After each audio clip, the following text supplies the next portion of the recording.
Hello user, welcome to our YouTube channel. आज हम pointers topic पे डिस्कशन करेंगे। पॉइंटर क्या हैं, इसके बेसिक्स को क्लियर करेंगे। पॉइंटर्स क्लियर करने से पहले हम कुछ वेरिएबल्स पे डिस्कशन करेंगे। सी में 5 तरह के वेरिएबल्स हैं। ऑर्डिनरी वेरिएबल्स होते हैं, पॉइंटर वेरिएबल्स होते हैं, सबस्क्रिप्टेड वेरिएबल होते हैं, स्ट्रक्चर वेरिएबल्स होते हैं, फाइल वेरिएबल होते हैं। पांचों वेरिएबल हम वन बाय वन एक्सप्लेन करेंगे, बट सबसे पहले ऑर्डिनरी वेरिएबल डिफाइन करेंगे, एक्सप्लेन करेंगे। ऑर्डिनरी वेरिएबल क्या है? ऑर्डिनरी वेरिएबल वैल्यू को स्टोर करने के लिए इस्तेमाल किया जाता है। अगर हम कोई भी वैल्यू कंप्यूटर में स्टोर करना चाहते हैं तो वेरिएबल में स्टोर कर सकते हैं। n इक्वल टू 20, जैसे कि हमने अपने एग्जांपल में लिया n इक्वल टू 20, तो इसका मीनिंग है हम कंप्यूटर को कह रहे हैं 20 वैल्यू को n में स्टोर कर दिया जाए। फिर हमने कंप्यूटर को कहा n इक्वल टू 70, इससे कंप्यूटर 70 वैल्यू को n में स्टोर कर देगा। तो हम एक टाइम पे n वेरिएबल में 20 वैल्यू भी रख रहे हैं और n वेरिएबल में 70 वैल्यू भी रख रहे हैं। पर एक समय पे एक वेरिएबल में एक ही वैल्यू ली जाएगी, जो सबसे लास्ट में वैल्यू रखी गई है वही वैल्यू फाइनल होगी। इसलिए n वेरिएबल में 70 वैल्यू ही रखी जाएगी। तो वेरिएबल क्या है? वेरिएबल वैल्यू को स्टोर करने के लिए इस्तेमाल किया जाता है और एक वेरिएबल में एक समय पे एक वैल्यू रखी जा सकती है और एक वेरिएबल में कोई सी भी वैल्यू रखी जा सकती है, किसी भी डेटा टाइप की वैल्यू रखी जा सकती है और जब चाहे हम वेरिएबल की वैल्यू चेंज कर सकते हैं। जैसे हम इस स्लाइड पर लिख रहे हैं कि वेरिएबल क्या है? Variable is used to store any value. Variable किसी भी वैल्यू को स्टोर करने के लिए इस्तेमाल किया जाता है। Second, variable it can store only one value at a time. Variable only एक वैल्यू को एक समय पे स्टोर कर सकता है। और थर्ड लाइन हमें क्या बता रही है? थर्ड लाइन बता रही है कि एक वेरिएबल, एक वैल्यू किसी भी टाइप की हो सकती है। वेरिएबल की वैल्यू किसी भी टाइप की हो सकती है एक समय पे और वैल्यू जब चाहे वेरिएबल की चेंज की जा सकती है, क्योंकि वेरिएबल का मीन ही ये है चेंज होने वाला। तो इस स्लाइड पे हमने सिंपल वेरिएबल के बारे में सीखा है कि सिंपल वेरिएबल वैल्यू स्टोर करने के लिए इस्तेमाल किया जाता है और सिंपल वेरिएबल में कोई भी वैल्यू रखी जा सकती है, पर एक समय पे एक ही वैल्यू रखी जा सकती है। और वेरिएबल को डिक्लेयर कैसे करना है ये हम डिस्कस कर रहे हैं। सबसे पहले डेटा टाइप लिखते हैं और फिर वेरिएबल का नाम लिखते हैं। एग्जाम्पल, जैसे कि हमने int n कॉमा m लिया है, तो यहाँ पे n और m हमारे वेरिएबल्स हैं। int डेटा टाइप है। डेटा टाइप 5 होती हैं: int, char, float, double, void, सी में। ये 5 डेटा टाइप्स हैं जिसे हम फंडामेंटल डेटा टाइप्स भी कहते हैं, बेसिक डेटा टाइप्स भी कहते हैं। और यहाँ पे n और m दो वेरिएबल्स हैं, इनकी डेटा टाइप int है, integer full form int। n और m वेरिएबल्स में न्यूमेरिक वैल्यू स्टोर की जाएगी और जब भी वैल्यू स्टोर की जाती है, वेरिएबल स्टोर किए जाते हैं, तो कहाँ रखे जाते हैं? कंप्यूटर की मेमोरी में। तो इसलिए वेरिएबल की वैल्यू जो है वो मेमोरी में स्टोर की जाती है। मेमोरी, जैसे हमारी कॉपी पे लाइंस होती हैं, इसी तरह कंप्यूटर की मेमोरी में भी लाइंस हैं, जिसे हम मेमोरी सेल बोलते हैं। जैसे हमने इस डायग्राम में पिक्टोरियल रिप्रेजेंटेशन में दिखाया हुआ है, ये एक मेमोरी है जिसमें 4 लाइंस हैं। इट मीन्स इसमें 4 मेमोरी सेल्स हैं और एक मेमोरी सेल यहाँ पे एम्प्टी है, खाली है। एक जगह पे हम सिर्फ डेटा रख सकते हैं अगर हमारी ये मेमोरी है कंप्यूटर की। और हर एक सेल का एक नंबर होता है। जैसे हमारे कॉपी पे लाइंस होती हैं, हर एक लाइन का नंबर होता है, इसी तरह कंप्यूटर की मेमोरी में भी सेल्स होते हैं जिन्हें मेमोरी सेल, और हर एक मेमोरी सेल का एक नंबर होता है और मेमोरी सेल के नंबर को मेमोरी एड्रेस बोलते हैं। जैसे कि यहाँ पे 4 लाइनें हैं। पहले मेमोरी सेल का नंबर 1 है, दूसरे मेमोरी सेल का नंबर 2 है, तीसरे मेमोरी सेल का नंबर 3 है, फोर्थ मेमोरी सेल का नंबर 4 है, इसलिए इसमें 4 मेमोरी एड्रेस हैं। और जब भी हम वेरिएबल डिक्लेयर करते हैं, तो सी और सी प्लस प्लस का कंपाइलर मेमोरी में जाके खाली सेल्स ढूंढता है, क्योंकि वैल्यू रखनी है। और जब उसे खाली सेल मिल जाते हैं तो उस सेल्स के नाम रख दिए जाते हैं। जो हमने वेरिएबलों के नाम लिए हैं वो ही सेलों के नाम रख दिए जाएंगे। तो अब हमें क्या क्लियर हुआ कि मेमोरी सेल के पास नंबर तो होते ही हैं और अब मेमोरी सेल के नाम भी रख हो गए। तो वेरिएबल क्या है? वेरिएबल एक मेमोरी सेल का नाम है। वेरिएबल और कुछ नहीं है। Variable is nothing but a name given to memory location और मेमोरी सेल। एक मेमोरी सेल के पास 3 चीजें हो सकती हैं। एक तो मेमोरी सेल का नंबर होगा और दूसरा मेमोरी सेल का नाम भी होगा और तीसरा मेमोरी सेल में वैल्यू रखी जाएगी। फिर से मैं एक्सप्लेन करता हूं कि जब भी कंप्यूटर INT n, सपोज इस स्टेटमेंट को पढ़ता है तो कंप्यूटर n और m वेरिएबल के लिए खाली जगह ढूंढने के लिए मेमोरी में जाता है और जहां पे सेल खाली मिलते हैं वहां पे एक सेल का नाम n रख देगा और दूसरे सेल का नाम m रख देगा और फिर उन सेल्स में हम वैल्यू भी रख सकते हैं।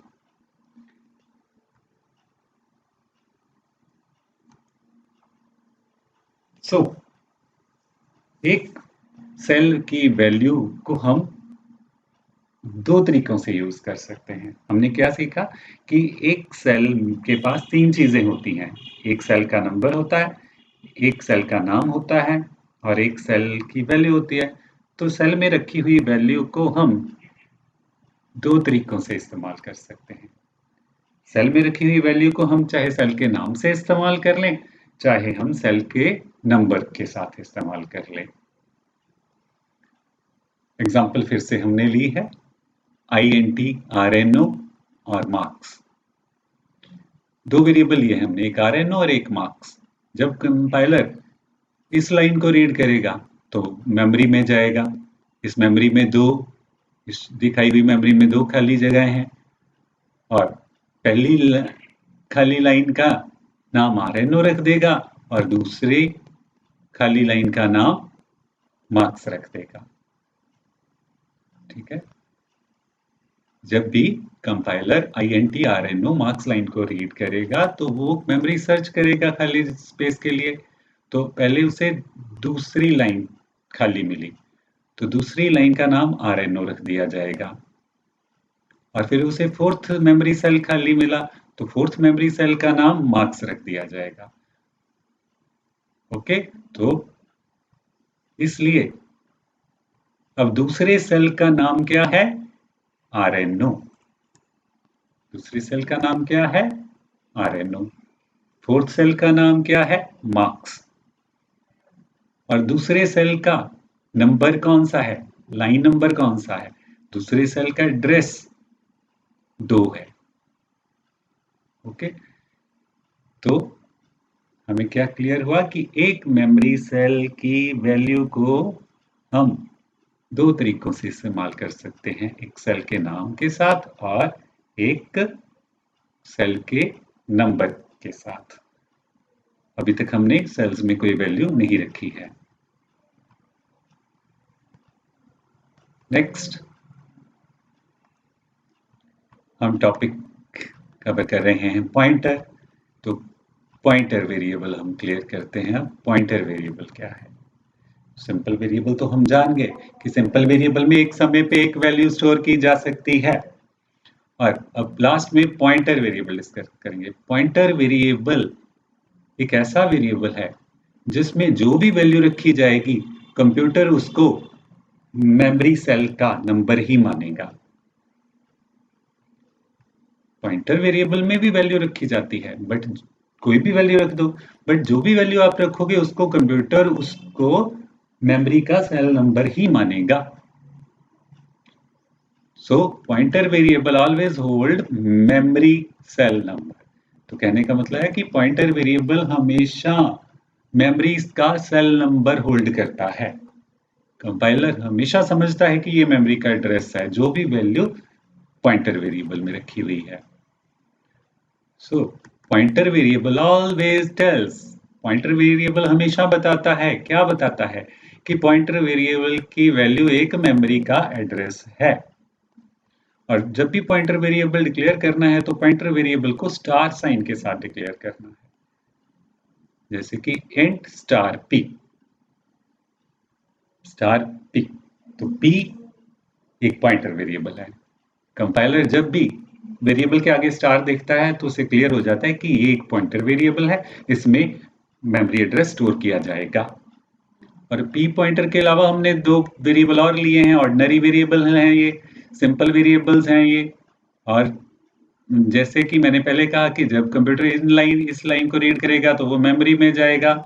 तो सेकंड और फोर्थ में हम सेकंड लाइन में हमने आरएनओ नाम रखा था सेकंड लाइन का, और फोर्थ लाइन का हमने मार्क्स नाम रखा है। तो इसलिए आरएनओ नाम वाली लाइन पे आरएनओ नाम वाले सेल में 30 वैल्यू स्टोर कर देगा। इस स्टेटमेंट को जब कंप्यूटर रीड करेगा तो 30 वैल्यू को आरएनओ वाले सेल में स्टोर कर देगा, और 600 वैल्यू को मार्क्स नाम वाले सेल में स्टोर करेगा। तो मींस फोर्थ लाइन पे 600 है रखा हुआ, और सेकंड लाइन पे 30 रखा हुआ है। और जब हम print F percentage U ampersand R N O print करेंगे, ये इस लाइन को लिखेंगे, तो हमारा सी का प्रोग्राम क्या दिखाएगा? 2। इस लाइन में हम कह रहे हैं आरएनओ एम्परसेंड आरएनओ। एम्परसेंड आरएनओ का मतलब है कि आरएनओ सेल नाम का एड्रेस क्या है, आरएनओ नेम वाले सेल का लाइन नंबर क्या है। जैसे कि आरएनओ नेम वाले सेल का लाइन नंबर 2 है, ये तो वो 2 दिखाएगा। और हमेशा line number percentage you format specifier के साथ देखा जाता है। और अगर हम परसेंटेज डी के साथ सिंपल वेरिएबल का नाम लिखते हैं तो आरएनओ नाम वाले सेल में जो वैल्यू रखी गई है वो प्रिंट हो जाएगी। वैल्यू है 30 तो 30 वैल्यू प्रिंट हो जाएगी।